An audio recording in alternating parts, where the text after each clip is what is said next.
Magandang araw mga bata! Ako si Chevy. Welcome sa panibagong video sa segment na #ForMaChevyKnows. Ngayong araw, ang ating pag-uusapan ay tungkol sa diabetes. Ating sasagutin ang mga katanungang ano ang diabetes? Pangalawa, ano ang complications na dulot ng tuloy-tuloy na pagtaas ng blood sugar level at hindi pag-inom ng maintenance? Pangatlo, ano ang mga gamot para sa diabetes? Ano ang epekto at side effects ng mga ito? At pang-apat, ating aalamin kung totoo nga ba na nakakasira ng kidney ang pag-inom ng maintenance medicine. At kapag ba umiinom ng vitamins at food supplement para sa diabetes, ay maaari nang hindi uminom ng maintenance medicine? Kung ikaw ay interesadong malaman ang kasagutan sa mga tanong na ito, pakihambalos ang subscribe button at pakiting ang notification bell para lagi kang updated sa aking mga bagong uploads. Handa ka na ba? Let's do this!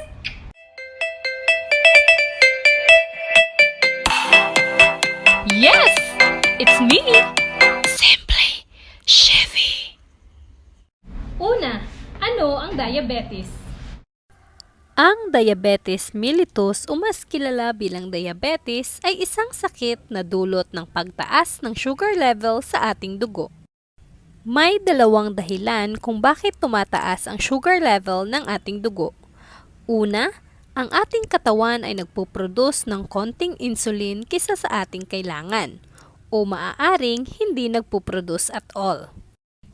Pangalawa, nagpuproduce naman ang ating katawan ng sapat na insulin, subalit ang ating cells ay insulin resistant, kaya hindi nagagamit ng tama ang insulin na pinuproduce. Para mas madali niyong maintindihan kung paano ito nangyayari, ito ang ating visuals. Ito ang normal na nangyayari sa ating katawan kapag tayo ay kumakain. Nabe-breakdown ang pagkain sa tiyan para maging absorbable compounds na naa-absorb sa ating small intestine. Ang compounds na na-absorb ng small intestine ay dediretso sa ating bloodstream o sa daluyan ng ating mga dugo. Kapag ang isang sugar-rich foods o carbohydrate-rich foods tulad ng kanin, cakes, tinapay, fruit juices, soft drinks, at iba pa ay na-breakdown sa ating tiyan ay nagiging glucose. Ang glucose ay isang absorbable compound na naa-absorb sa small intestine papunta sa daluyan ng ating mga dugo. Ito ay magre-resulta sa pagtaas ng ating blood sugar level. Kailangang maitransfer ang glucose mula sa daluyan ng dugo papunta sa iba't ibang cells ng ating katawan upang mapababa ang sugar level ng ating dugo at maging normal. Ang glucose ay isang uri ng sugar. Kailangan ito ng ating cells upang magamit as energy. Kung ihahalin tulad natin ang ating katawan sa isang sasakyan, ang glucose ay katumbas ng gasolina. Kapag walang gasolina ang isang sasakyan, hindi ito aandar. Ganyan din ang ating katawan. Kung walang glucose ang ating mga cells, hindi din ito magfa-functions ng tama. Ang pagtaas at pagbaba ng sugar level sa ating dugo ay minu-monitor ng ating pancreas o sa Tagalog ay tinatawag na lapay. Sa pagtaas ng ating blood sugar level, magpuproduce ang ating pancreas ng hormone na tinatawag na insulin. Ang insulin ay nagsisilbing susi na nagbubukas sa glucose channel ng ating mga cells upang i-transfer ang glucose mula sa daluyan ng ating dugo papunta sa ating mga cells. Ang nai-transfer na glucose papunta sa ating mga cells ay gagamitin ng ating katawan bilang energy.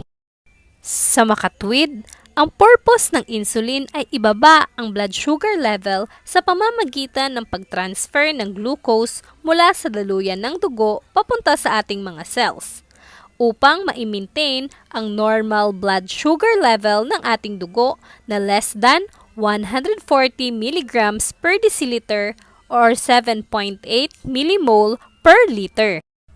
Kung yan ang nangyayari sa normal na katawan ng tao, ang problema naman sa diabetic patient ay either sa dalawa. Una, maaaring hindi nakakaproduce ng sapat na insulin ang ating pancreas o hindi na talaga ito nakagagawa ng insulin.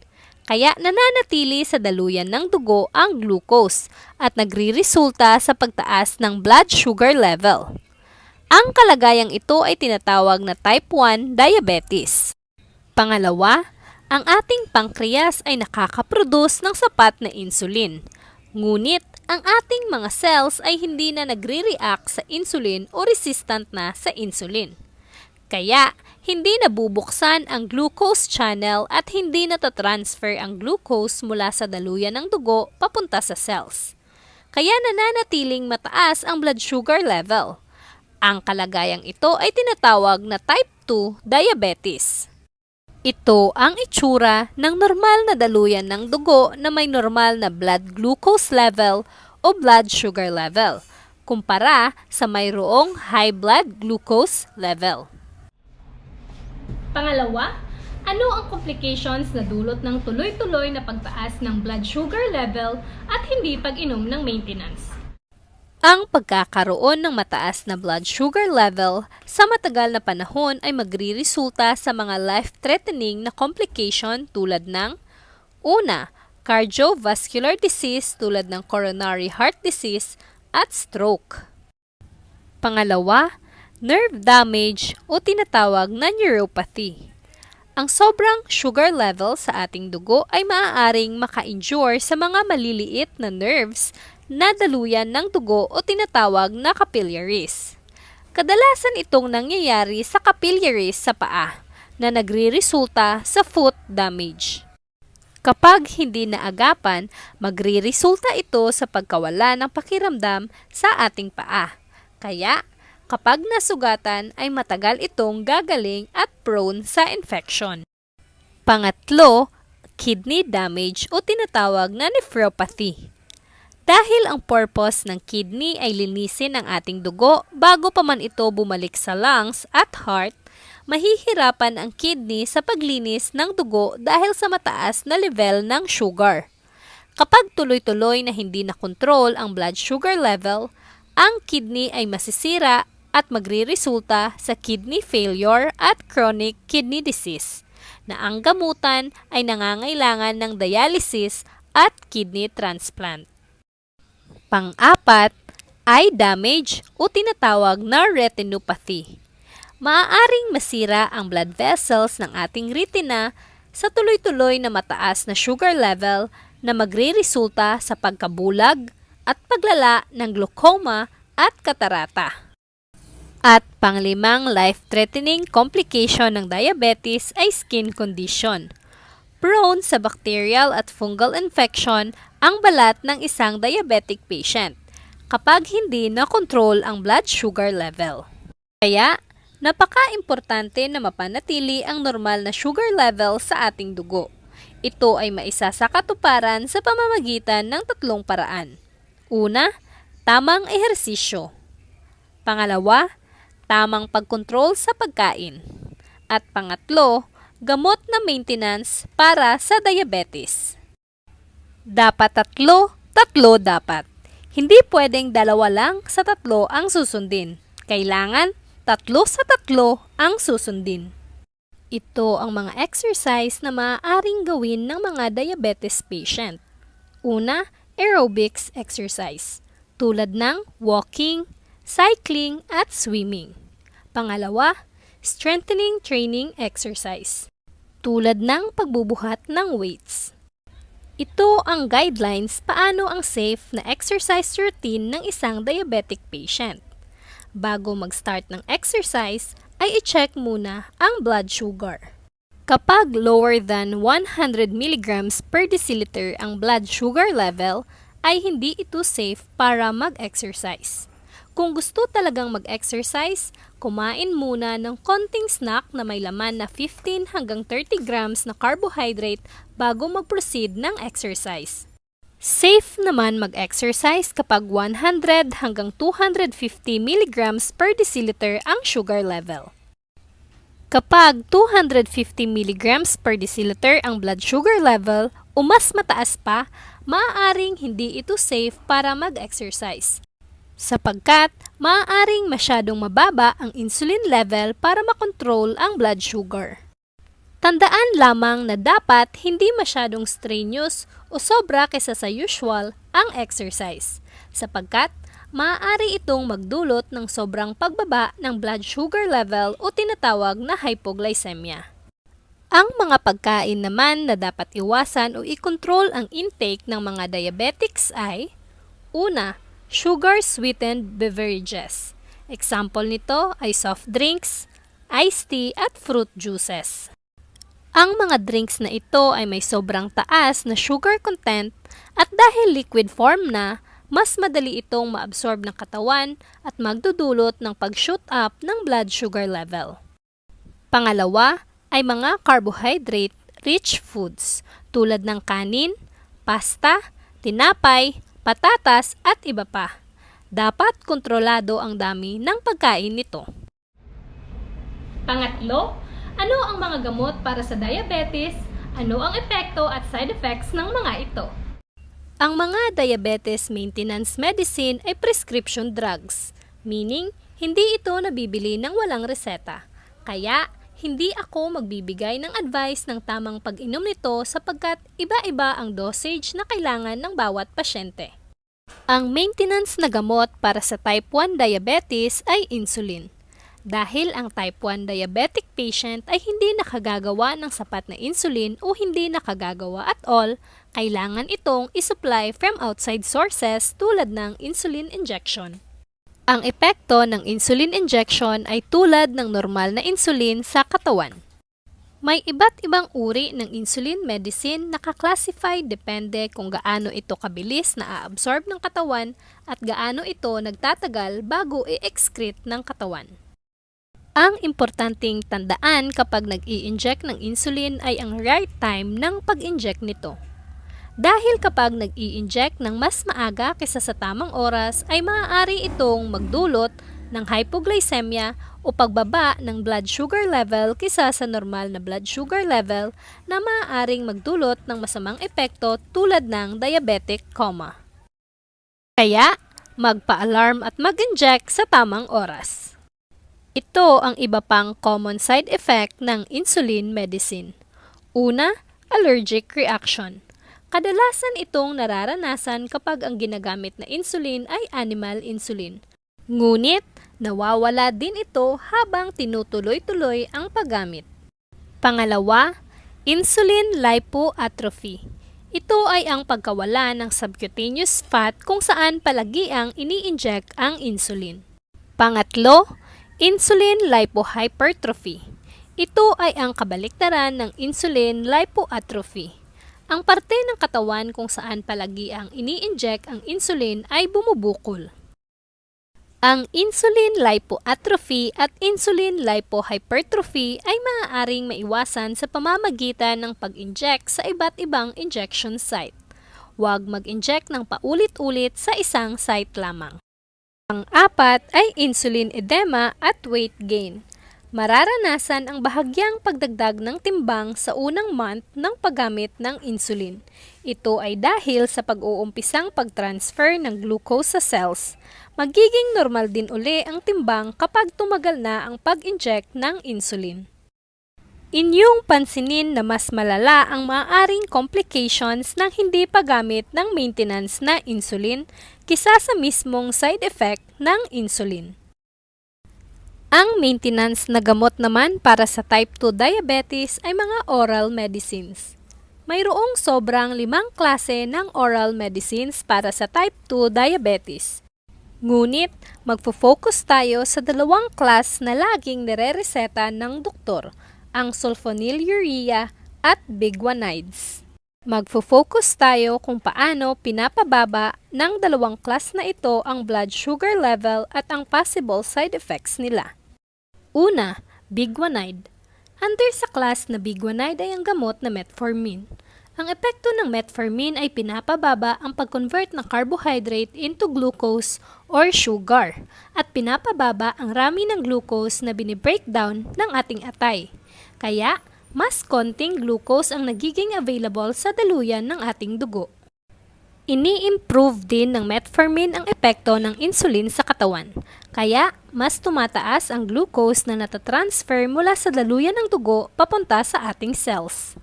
Ito ang mga common na side effects ng metformin: pagsusuka, pananakit ng tiyan, bloating, pagtatae, at constipation. Ang mga rare o di pangkaraniwang side effects naman ng metformin ay: una, lactic acidosis. Nararanasan ito ng mga diabetic patient na meron ng complication na liver at kidney disease. Pangalawa, anemia. Bumababa ang vitamin B12 content ng katawan habang umiinom ng metformin. Ang pagbaba ng B12 ay maaaring mag-cause ng anemia. Kaya, mainam na mag-vitamin B complex ang mga diabetic patient na may maintenance na metformin. Pangatlo, hypoglycemia. Ang hypoglycemia ay ang pagbaba ng blood sugar level kumpara sa normal. Nararanasan lamang ito ng mga diabetic patient na may poor diet, sobrang ehersisyo, sobrang alcohol, at may combination na diabetes medication. Kaya, kapag nagpaplanong uminom ng food supplement at vitamins na nakakaapekto sa blood sugar, ipaalam muna sa inyong doktor. Inyong pansinin na mas malala ang complications ng hindi pag-inom ng maintenance kaysa sa mismong side effect ng metformin. Ang ikalawang class ng diabetic oral medication ay sulfonylurea. Under sa class na sulfonylurea ay ang gamot na glimepiride. Ang epekto ng glimepiride ay tinutulungan niya ang pancreas upang makapag-release ng mas maraming insulin. Ang glimepiride ay madalas na kinocombine sa metformin, tulad ng brand na Solosa Met. Ito ang mga common side effects ng glimepiride: pananakit ng ulo, pagsusuka, pagkahilo, panghihina, at pagtaas ng timbang. Ang rare na side effect naman ng glimepiride ay pagyelo ng balat at mata o tinatawag na jaundice. Ang glimepiride ay prone sa drug-drug interaction, meaning naaapektuhan ang epekto nito kapag isasabay sa ibang gamot. Kaya, mainam na ipaalam sa doktor ang lahat ng gamot na iniinom kasabay sa glimepiride, mapa-vitamins man o food supplement. Inyong pansinin na mas malala ang complications ng hindi pag-inom ng maintenance kisa sa mismong side effect ng glimepiride. At pang-apat, ating aalamin kung totoo nga ba na nakakasira ng kidney ang pag-inom ng maintenance medicine. Ang sagot ay hindi. Paano nga ba nasisira ang kidney ng isang diabetic patient? Ang sagot ay dahil sa mataas na blood sugar level at dahil sa hindi pag-inom ng maintenance sa matagal na panahon. Ang pagkasira ng kidney ay isang complication ng prolonged na mataas na blood sugar level na hindi inaksyonan. Ayon sa isang pag-aaral, 2 to 5 years ng hindi pag-inom ng maintenance para maging normal ang blood sugar level ay magre-resulta sa pagkasira ng kidney functions. In 10 to 30 years, magpo-progress na ito sa kidney disease. Nakakasira ba ng kidney ang insulin injection? Ang sagot ay hindi. Nakakasira ba ng kidney ang glimepiride? Ang sagot ay hindi. Nakakasira ba ng kidney ang metformin? Ang sagot ay hindi. Ang mga maintenance sa diabetes ay tulong para maging normal ang blood sugar level na magre-resulta sa pag-iwas sa mga diabetic complications tulad ng kidney damage. At kapag ba umiinom ng vitamins at food supplement para sa diabetes, ay maaari nang hindi uminom ng maintenance medicine? Ang mga vitamins at food supplement ay supplementation lamang at hindi pwedeng isubstitute sa maintenance medicines. Maaaring makatulong ito sa pag-manage ng diabetes pero hindi closely studied ang exact mechanism of action para ibaba ang blood sugar level. Kaya, inyong mapapansin na nakalagay sa box ay No Approved Therapeutic Claims. Tandaan, kapag balak uminom ng vitamins at food supplement ay ipaalam muna sa inyong doktor upang maiwasan ang possible drug-drug interaction. Ako si Chevy at nag-iiwan ng paalala. Kung ikaw ay may diabetes, dapat mag-control sa pagkain. Pangalawa, mag-ehersisyo ng bahagya. Pangatlo, inumin ang maintenance medicine na nareseta ng doktor. At pang-apat, ang vitamins at food supplement ay pwedeng supplementation at hindi substitution sa maintenance medicine. Ito'y para sa inyong ikabubuti. Kaya, huwag matigas ang ulo. And I love you! Sana'y kayo may natutunan sa ibinahagi kong kaunting kaalaman, mga bata. Hanggang sa susunod nating pagkikita. Paalam! Magandang araw, mga bata. Maraming salamat sa inyong pagtangkilik at panonood sa aking mga video. Kung ikaw ay nasiyahan, huwag kalimutang i-subscribe at i-click ang notification bell para lagi kang updated sa aking mga video. Hanggang sa susunod nating pagkikita. Paalam!